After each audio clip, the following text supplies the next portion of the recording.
Hello students, how are you. ये आपका प्यारा सा चैनल पीसीबी क्लब। मैं हूँ आपकी सुमन मैम और यहाँ पर आपको फिजिक्स, केमिस्ट्री, बायोलॉजी तीनों ही मिलता है। 9-10 का फिजिक्स, केमिस्ट्री, बायो तीनों ही यहाँ पर आपको मिलेगा।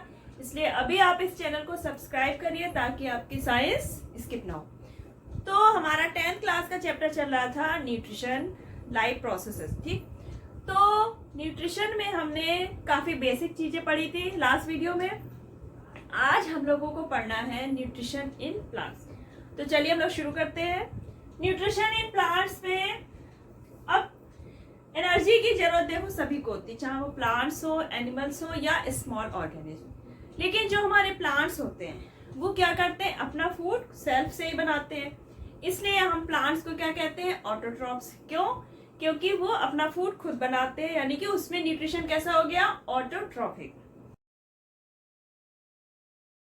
प्लांट्स की लीफ में एक ग्रीन कलर का क्लोरोफिल होता है, पिगमेंट, जो फोटोसिंथेसिस रिएक्शन करता है और इसके बाद क्या बनता है, ग्लूकोज, जो कि प्लांट्स का फूड होता है और एनर्जी देता है। एक्स्ट्रा फूड स्टार्च में स्टोर हो जाता है जो कि एनिमल्स के काम आता है। तो हम लोग ये फोटोसिंथेसिस प्रोसेस को डिटेल में पढ़ेंगे। ये आपका एक लीफ का स्ट्रक्चर है। इसमें क्या हुआ, हमें CO2 चाहिए फोटोसिंथेसिस के लिए, वाटर चाहिए, सनलाइट एनर्जी चाहिए, क्लोरोफिल चाहिए। तो हमारी ये लीफ है, ग्रीन कलर की लीफ है, तो इसमें क्लोरोफिल हमारा प्रेजेंट है क्योंकि ग्रीन कलर का है। एयर से हमारी क्या आ गई, CO2। CO2 हमारा कहाँ से आ गया, एयर से। वाटर हमारा कहाँ से जाएगा, रूट से। ठीक, रूट से आपका क्या पहुंच गया, बाय एब्जॉर्प्शन वाटर हमारा रूट से पहुंच गया जाइलम के थ्रू। ठीक, CO2 आपकी एयर से आई और वो कैसे आती है, लीफ के अंदर कैसे आती है। लीव्स में स्मॉल पोर्स होते हैं जिनको हम स्टोमेटा कहते हैं। स्टोमेटा के थ्रू CO2 हमारी लीफ के अंदर आ गई। अब सनलाइट एनर्जी आई। अब यहाँ पर क्या होगा, फोटोसिंथेसिस रिएक्शन होगी। क्लोरोफिल है, CO2 हो गया, वाटर हो गया, लाइट एनर्जी। तो हमारा क्या बनता है, ग्लूकोज, जो कि प्लांट्स का क्या है, फूड। अब ये ग्लूकोज लीफ में जो यूज होना होगा हो जाएगा, बाकी आपका प्लांट्स के अदर पार्ट्स में क्या होगा, पहुंच जाएगा, क्योंकि सारे पार्ट्स में ही एनर्जी की जरूरत होती है। उसके बाद जो हमारा ग्लूकोज एक्स्ट्रा हो जाता है वो लीफ में स्टार्च के फॉर्म में स्टोर्ड हो जाता है, that is called stored food. और जब प्लांट्स को फूड की जरूरत होती है, फूड नहीं बना होता है, तब वो इसी स्टोर्ड फूड को दोबारा ग्लूकोज में कन्वर्ट करके यूज कर लेते हैं। अब जो हमारा ये फोटोसिंथेसिस रिएक्शन होती है तो इसमें 3 स्टेप्स होते हैं। पहला तो absorption of sunlight bye chlorophyll. पहला जो हमारा क्लोरोफिल पिगमेंट है उसने क्या किया, जो सनलाइट है उसको एब्जॉर्ब किया। अब जो लाइट एनर्जी है, सन से क्या मिली, लाइट एनर्जी, उसको कन्वर्ट किया किसमें, केमिकल एनर्जी में। उसके बाद स्प्लिटिंग ऑफ वाटर, और वाटर का क्या हुआ, स्प्लिटिंग हुआ। वाटर है वो किसमें स्प्लिट हो गया, हाइड्रोजन और ऑक्सीजन में। थर्ड स्टेप है reduction of CO2 bye hydrogen. अब जो हमारा CO2 था उसका रिडक्शन हुआ हाइड्रोजन के थ्रू, किसमें हुआ, ग्लूकोज में, by using chemical energy. Chemical energy हमें कहाँ से मिली थी, सनलाइट एनर्जी को केमिकल एनर्जी में पहले चेंज किया गया था, तो उस केमिकल एनर्जी को यूज करके CO2 रिड्यूस हो गया ग्लूकोज में। तो ये रहा हमारा फोटोसिंथेसिस की पूरी रिएक्शन। ठीक, अब अगर हमें ये पता करना है कि जो हमारा प्लांट फोटोसिंथेसिस रिएक्शन कर रहा है, इसके लिए CO2 भी चाहिए, हमें सनलाइट एनर्जी भी चाहिए, ग्रीन जो क्लोरोफिल पिगमेंट है वो भी चाहिए। तो उसके लिए हम क्या करेंगे, कुछ एक्सपेरिमेंट्स पढ़ के देखेंगे करके, कि इससे हमें ये पता चल जाएगा कि फोटोसिंथेसिस के लिए हमें CO2 भी चाहिए, वाटर भी चाहिए, क्लोरोफिल भी चाहिए, ये सारी चीजें चाहिए। तो इनके लिए हमें सबसे पहले, अगर फोटोसिंथेटिक एक्सपेरिमेंट आप करना चाहते हैं तो सबसे पहले आपको क्या करना होगा, जो हमारा प्लांट है उसकी लीफ से हमें स्टार्च हटाना पड़ेगा, यानी कि डी स्टार्च करना पड़ेगा।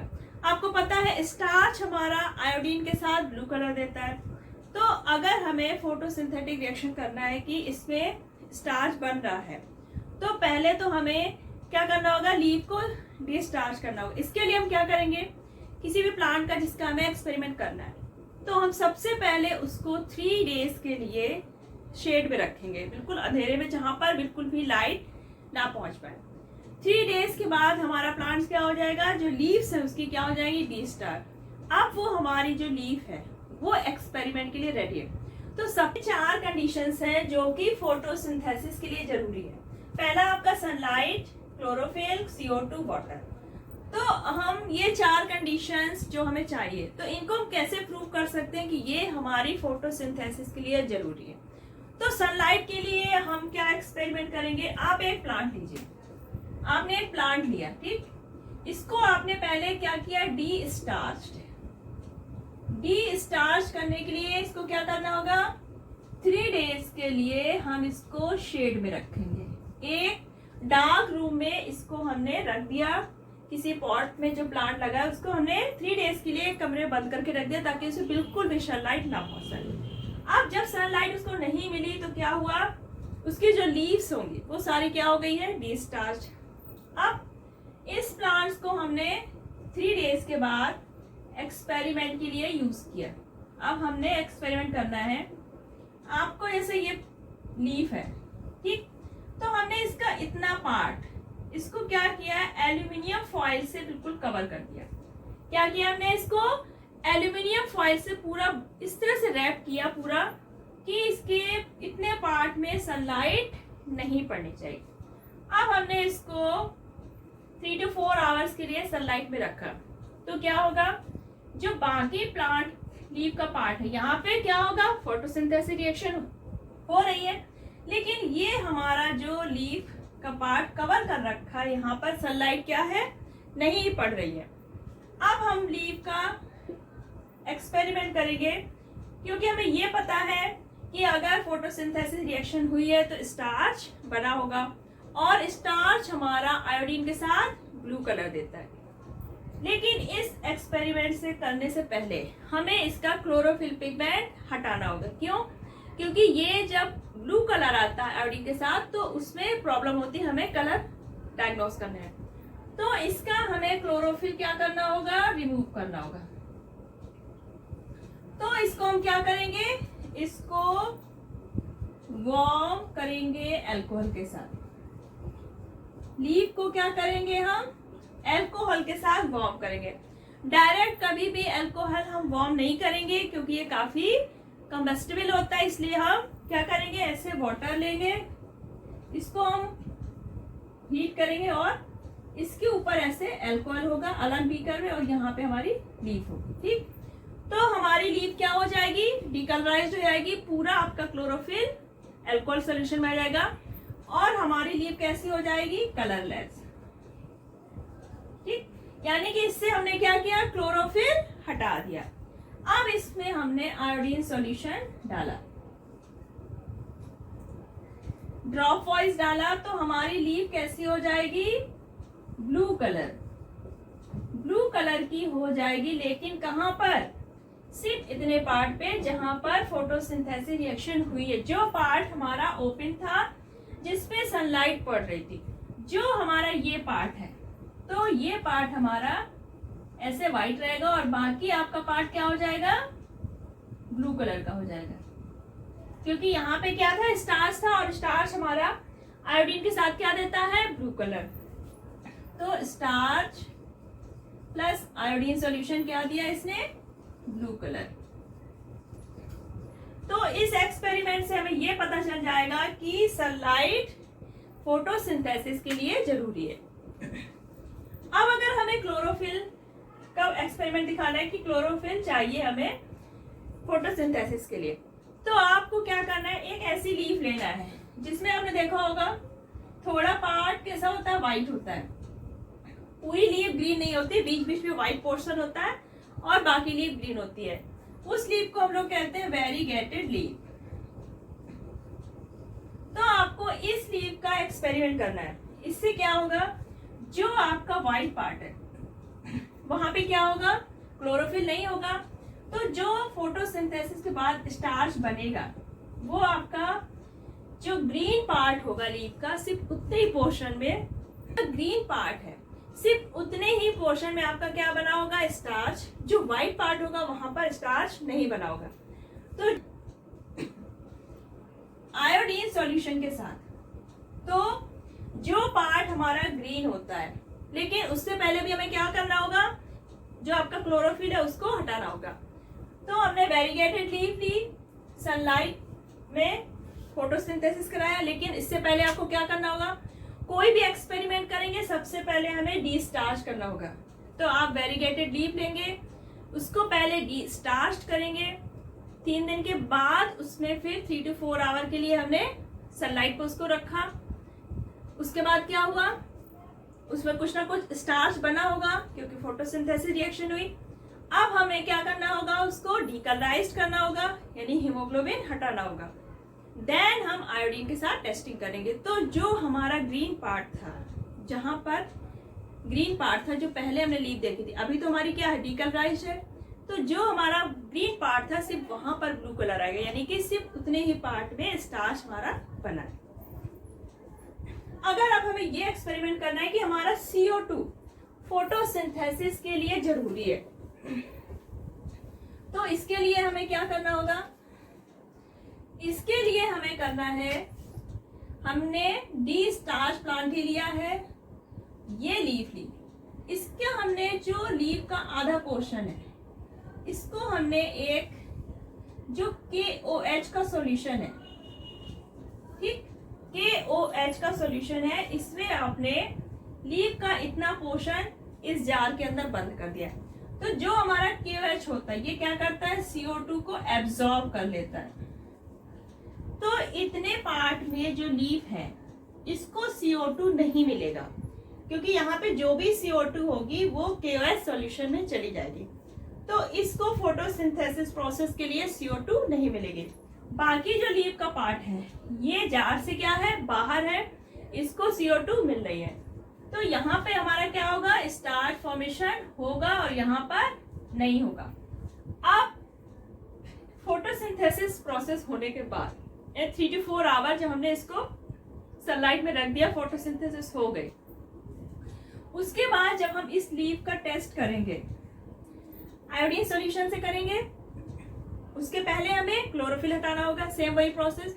तो जो हमारा पोर्शन इस जार के अंदर था लीफ का, वो आयोडीन के साथ ब्लू कलर नहीं देगा। इट मीन्स यहाँ पर स्टार्च फॉर्मेशन नहीं हुआ है, और जो आपका पोर्शन जार से बाहर था वो ब्लू कलर देगा, यानी कि वहां पे स्टार्च का फॉर्मेशन हुआ है। तो इस एक्सपेरिमेंट से हमें ये प्रूफ मिलेगा कि हमारा जो CO2 है वो फोटोसिंथेसिस के लिए जरूरी है। तो ये कंडीशंस थी जो कि हमें फोटोसिंथेसिस के लिए चाहिए। तो हमारे प्लांट्स है, अब हमें ये पता चल गया कि फोटोसिंथेसिस के लिए CO2 चाहिए। तो CO2 वो ऑब्टेन कैसे करते हैं, आपने प्लांट्स में सुना होगा स्टोमेटा स्ट्रक्चर होता है, ऐसे कर्व शेप की स्ट्रक्चर होती है, ठीक, ऐसे बहुत सारे होते हैं। तो ये होता है हमारा क्या, स्टोमेटा। तो स्टोमेटा में ऐसे 2 कर्व सेल होते हैं। तो जब इनको CO2 चाहिए होता है, CO2 कहाँ से मिलती है, एयर से मिलती है, जो कि स्टोमेटा यानी कि जो पोर्स है लीफ में स्टोमेटा, उसके थ्रू लीफ के अंदर आता है। तो जब हमें लीफ को CO2 चाहिए होती, तो क्या होता है, जो ये कर्व्ड सेल्स होते हैं स्टोमेटा के, तो इसमें क्या होता है, वाटर फिल हो जाता है। जब वाटर फिल हो जाता है तो ये क्या हो जाती है, स्वेल हो जाती है, और ऐसे जब स्वेल हो जाती है तो ऐसे कर्व्ड हो जाती है, ठीक है। और ये पोर्स जो है हमारे, पोर्स क्या हो जाते हैं, ओपन हो जाएंगे और CO2 हमारी आ जाती है। और जब प्लांट्स लीफ को वाटर क्या करना होता है, बाहर निकालना होता है, ट्रांसपायरेशन करना होता है, तब भी ये स्टोमेटा पोर्स खुल जाते हैं। और जब लीव्स को CO2 नहीं चाहिए तो क्या होगा, इससे वाटर बाहर आ जाएगा। इसमें क्या हो रहा है, वाटर अंदर जाएगा। जब नहीं CO2 चाहिए तो ये जो स्टोमेटा की ये जो सेल्स है, इससे क्या हो गया, वाटर बाहर आ जाएगा और ये ऐसे पिचक जाएंगे और ये बंद हो जाते हैं। इसके पोर्स क्या हो जाएंगे, बंद हो जाएंगे और CO2 हमारा अंदर नहीं आ पाएगा और एक्सेस जो वाटर है, वाटर जो बाहर निकल जाए प्लांट से एक्सेस में, वो भी हमारा क्या हो जाएगा, बंद हो जाएगा।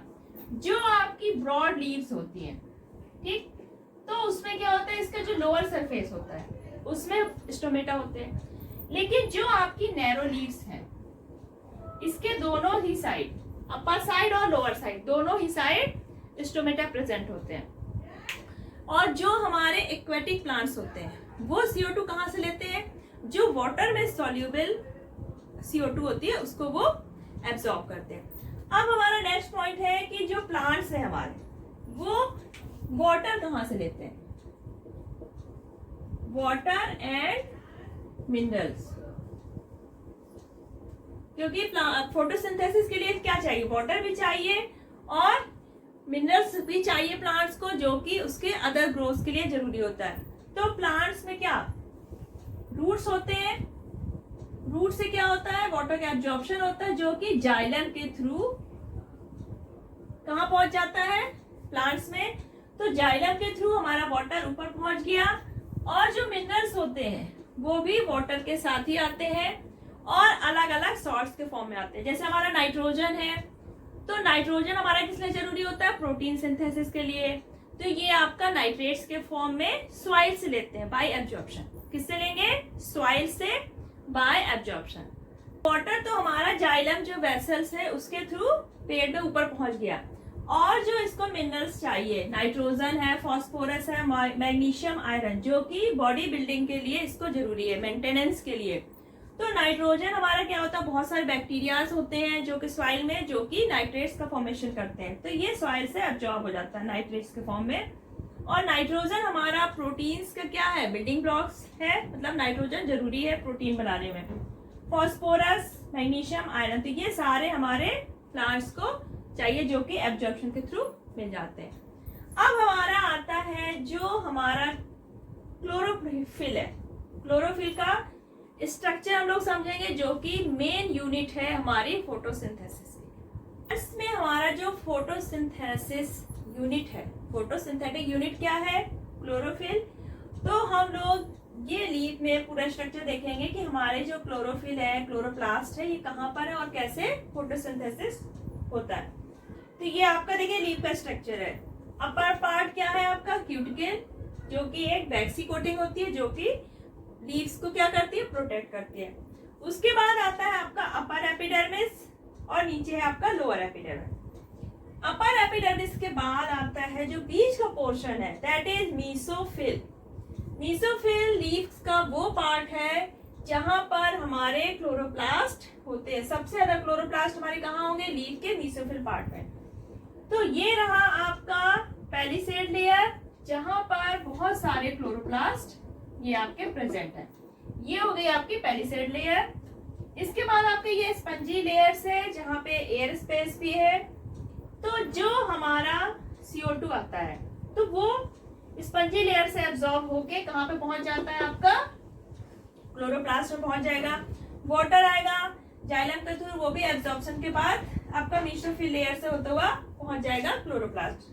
तो जो मीसोफिल लेयर है, तो सबसे ज्यादा क्लोरोप्लास्ट आपके मीसोफिल लेयर में होते हैं। एक मीसोफिल सेल्स में लगभग 100 क्लोरोप्लास्ट सेल्स होते हैं। तो ये रहा आपका पूरा स्ट्रक्चर लीव्स का, जो कि क्लोरोप्लास्ट है यहाँ पर, जो कि फोटोसिंथेसिस के लिए रिस्पॉन्सिबल होता है। अब हमारा आता है न्यूट्रिशन इन एनिमल्स। अब आपके प्लांट्स तो ऑटोट्रॉफिक हो गए, एनिमल्स में चाहे वो हर्बीवोर्स हो या फिर कार्निवोर्स हो या फिर ओमनीवोर्स हो, सभी आपके किस पे डिपेंड है, प्लांट्स पे। और प्लांट्स फूड कैसे बनाते हैं, सनलाइट के थ्रू, सनलाइट एनर्जी यूज करके। तो हम सभी किस पे डिपेंड है, सनलाइट पे, क्योंकि बिना सनलाइट के प्लांट्स भी फूड नहीं बनाएंगे और प्लांट्स फूड नहीं बनाएंगे तो हम सरवाइव नहीं कर सकते। तो डायरेक्टली इनडायरेक्टली हम सभी प्लांट्स और सनलाइट पे डिपेंडेंट है। टॉपिक है न्यूट्रिशन इन एनिमल्स। प्लांट्स में हमने न्यूट्रिशन पढ़ लिया, प्लांट बाई खुद बनाते हैं। अब जो हमारे एनिमल्स हैं उन्हें क्या है, खुद तो बना नहीं सकते, वो या तो प्लांट से लेंगे अपना फूड या फिर एनिमल से।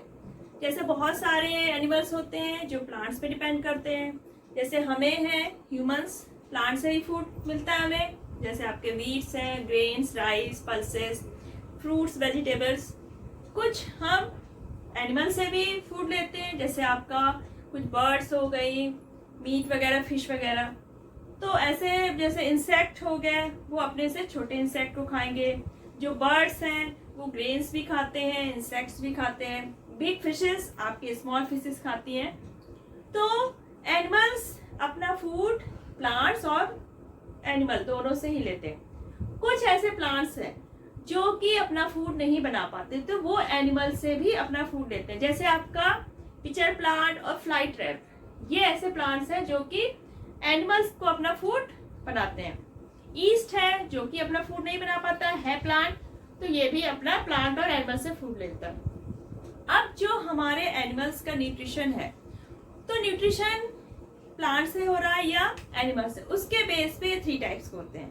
पहला आपका है हर्बीवोर्स, सेकेंड है आपका कार्निवोर्स, थर्ड है ओमनिवोर। तो हर्बीवोर्स वो एनिमल्स होते हैं जो केवल प्लांट्स पार्ट ही खाते हैं, यानी कि प्लांट से बनी चीजें, प्लांट्स की लीव्स हो गई, उनके जो फ्रूट्स है, वेजिटेबल, यानी कि सिर्फ प्लांट्स से रिलेटेड चीजें ही खाएंगे, प्लांट्स पार्ट ही। जो आपके जैसे काऊ हो गया, डियर हो गया, रैबिट हो गया, तो ये हमारे क्या हो गए, हर्बीवोर्स। अब आता है आपका कार्निवोर्स। तो कार्निवोर्स सभी जानते हैं फ्लैश ईटिंग एनिमल्स होते हैं जो केवल फ्लैश ही खाएंगे अदर एनिमल्स का।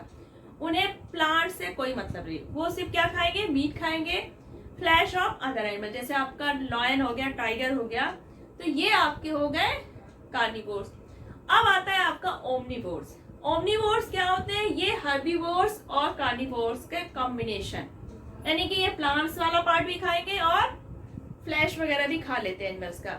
तो इसमें आपका ऐसे डॉग आ गया, क्रो आ गया ना, ह्यूमन भी ओमनिवोर्स है क्योंकि मीट भी खाता है और प्लांट भी खाता है। तो ये तो हो गए 3 टाइप्स आपके, हर्बीवोर्स, कार्निवोर्स और ओमनिवोर। अब जो न्यूट्रिशन एनिमल्स में हो रहा है उसके जो डिफरेंट स्टेप्स हैं न्यूट्रिशन के, ये 5 स्टेप्स में कंप्लीट होता है। पहला ingestion, second digestion, third absorption, fourth है एसिमिलेशन एंड फिफ्थ है इजेशन। तो इंगेशन क्या होता है, इंगेशन यानी कि फूड इनटेक, जो हम अपना फूड लेके मुंह पे रखते हैं, दैट इज इंगेशन। यानी कि फूड, हमारा जो बाहर फूड है वो आपके मुंह के अंदर गया, वो क्या हो गई प्रोसेस, इंगेशन। डाइजेशन क्या हुआ, जो हम फूड खाते हैं वो क्या होता है, वाटर इनसॉल्युबल होता है, लार्ज मॉलिक्यूल्स होते हैं, तो वो हमारी बॉडी में एब्जॉर्ब तो हो नहीं सकते। तो डाइजेशन प्रोसेस में क्या होगा, जो हमारा, जो आपके फूड आपने जो इंटेक किया उसमें क्या होते हैं, बिगर मॉलिक्यूल्स होंगे, वाटर में इनसॉल्युबल मॉलिक्यूल्स होंगे, वो क्या होंगे, पहले उसका ब्रेक डाउन होगा, यानी कि स्मॉलर मॉलिक्यूल्स में, और जो वाटर में सॉल्युबल मॉलिक्यूल्स है उसमें हमारा प्रोसेस क्या होगा, ब्रेक डाउन प्रोसेस होगा, जो कि डाइजेशन के अंदर आता है। जब हमारे मॉलिक्यूल्स स्मॉलर मॉलिक्यूल और वाटर सॉल्युबल मॉलिक्यूल्स में कन्वर्ट होंगे, तभी वो हमारी बॉडी में एब्जॉर्प्शन उनका हो पाएगा। तो ये फिजिकल और केमिकल दोनों मेथड से होगा। फिजिकल मेथड में क्या होता है, आप जैसे मुंह में क्या करते हैं, च्यूइंग करते हैं, ग्राइंडिंग हो गया, उसके बाद जब आपके स्टमक में जाता है तब वहां पे क्या होता है, उसका बहुत सारे एंजाइम्स मिलके क्या करते हैं, फूड को डाइजेस्ट करते हैं। तो ये हो गया आपका डाइजेशन। अब आता है एब्जॉर्प्शन। अब आपका फूड क्या हो गया, स्मॉलर मॉलिक्यूल्स और वाटर सोल्युबल मॉलिक्यूल्स में चेंज हो चुका है, तो अब ये हमारी बॉडी इसको एब्जॉर्ब करेगी। तो इंटेस्टाइन से क्या हुआ, इस फूड का एब्जॉर्प्शन हो गया। इसके बाद ये कहाँ पहुंच गया, ब्लड में। अब ब्लड से कहाँ पहुंचेगा, बॉडी के अदर पार्ट्स में। तो एसिमिलेशन प्रोसेस में क्या होगा, जो हमारा एब्जॉर्ब फूड है जो ब्लड के थ्रू बॉडी में पूरा सर्कुलेट हो रहा है, तो वो बॉडी के हर सेल्स में पहुंचेगा। वहां पर क्या होगा, उसको सेल्स को एनर्जी प्रोवाइड करेगा, उसकी ग्रोथ में पार्टिसिपेट करेगा, और जो मेंटेनेंस चाहिए हमारी बॉडी को वो सारी चीजें किसमें आएगी? आपकी एसिमिलेशन में, यानी कि एब्जॉर्ब फूड का सेल्स में पहुंचना, वहां पे एनर्जी प्रोवाइड करना ग्रो के लिए, और उसमें जो रिपेयरिंग है, ये सारी प्रोसेस जब हो रही है तब that is assimilation. Last one is egestion. अब जो हमने फूड लिया था, खाया था, तो उसका कंप्लीट एब्जॉर्प्शन नहीं होता, पूरा डाइजेशन नहीं होता है, बहुत सारा पार्ट होता है जो अनडाइजेस्टेड रह जाता है, जो बॉडी को नहीं चाहिए। तो वो फूड क्या होता है, एक्स्ट्रा जो मटेरियल है वो बॉडी से वेस्ट मटेरियल के थ्रू बाहर हो जाता है, दैट इज कॉल्ड इजेशन। तो ये 5 स्टेप्स में एनिमल्स में न्यूट्रिशन कंप्लीट हो जाता है। तो आज हमने क्या पढ़ा? Nutrition in plants and nutrition in animals. I think इसमें आपको कोई प्रॉब्लम नहीं होगी। जो भी प्रॉब्लम हो आप कमेंट सेक्शन बॉक्स में पूछिए। तो अगले वीडियो में हम लोग nutrition in small organism like amoeba और ह्यूमंस में पढ़ने वाले हैं। तो अगर अभी भी आपने चैनल सब्सक्राइब नहीं किया, सब्सक्राइब करिए सबसे पहले। वीडियो पसंद आया तो लाइक और शेयर करिएगा। तो आज के लिए इतना ही। अपना ख्याल रखिएगा। तब तक के लिए बाय बाय।